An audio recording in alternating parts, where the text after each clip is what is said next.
कसं आहे आता बघा, व्यवसाय करण्यामध्ये काही गैर नाही, परंतु हाणामारी करणं, मारामारी करणं, भास्करजी जाधव हे विधिमंडळातले सिनियर नेते आहेत आणि एका सिनियर नेत्याच्या मुलाने असं वागणं जे राज्यमंत्री पदाच्या दर्जाच्या पदावरती राहून गेलेले आहेत, अशा व्यक्तीने असं वागणं मला वाटतं त्यांच्या तर बदनामी आणि स्वतःने करून घेतलेलीच आहे.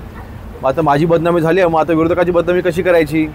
मग त्याच्यामध्ये बेछूट असे आरोप करायचे, त्याच्यामध्ये बदनामी करायचा हा प्रयत्न करायचा, केविळवाणा त्यांचा प्रयत्न आहे. त्यांना मी एवढंच सांगेन, आपण तरुण आहोत, आपण विकास या विषयावरतीच आपण नेहमी बोललं पाहिजे आणि आपण कोकणाच्या विकासाकरता आपण त्याचा विचार म्हणून प्राधान्याने आपण केला पाहिजे.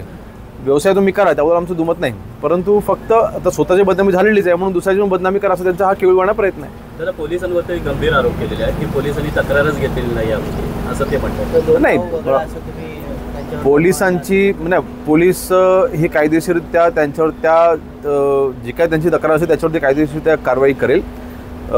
तक्रार घेतली गेली नाही त्याची काही माहिती माझ्यापर्यंत नाही, परंतु पोलीस ह्याच्यामध्ये जे काय असेल कायदेशीर कारवाई करेल. दादा, खेडमधल्या महायुतीवरून सध्या चर्चेत आहे.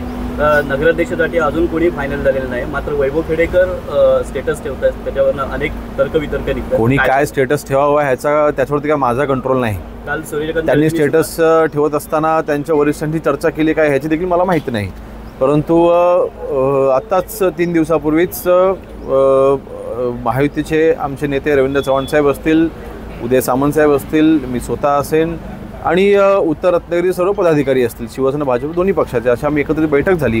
त्या बैठकीमध्ये माननीय रवींद्र चव्हाण साहेबांनी जे काही स्पष्ट निर्देश दिलेले आहेत, अर्थातच त्याचं पालन हे त्यांनी देखील करणं अपेक्षित आणि मी देखील करणार आहे. आणि म्हणून लवकरच महायुती संदर्भात माझ्या मतदारसंघापुरती तरी लवकरच गोड बातमी आपल्या सगळ्यांना तिथे समजेल. माझ्या आमदारांनी सूर्यकांत दळवी जे आहेत त्यांनी स्पष्ट सांगितलं होतं की आमची नगराध्यक्ष वैभव खेडेकरांची मिसेसच असेल म्हणून, वैभवी खेडेकर. आता सूर्यकांत दळवींच्या वरती जर का नगराध्यक्ष निवडून आणणारे एवढे सक्षम असतील तर कदाचित ते विधानसभेची निवडणूक देखील ते लढले असते. आता त्यांच्या क्षमतेवरती मला काय बोलायचं नाही, परंतु आज खेडमधलं वातावरण अतिशय चांगलं आहे. मागील 5 वर्षामध्ये जो आम्ही विकास केलेला आहे त्या विकासासाठी जनता नक्कीच सोबत राहील.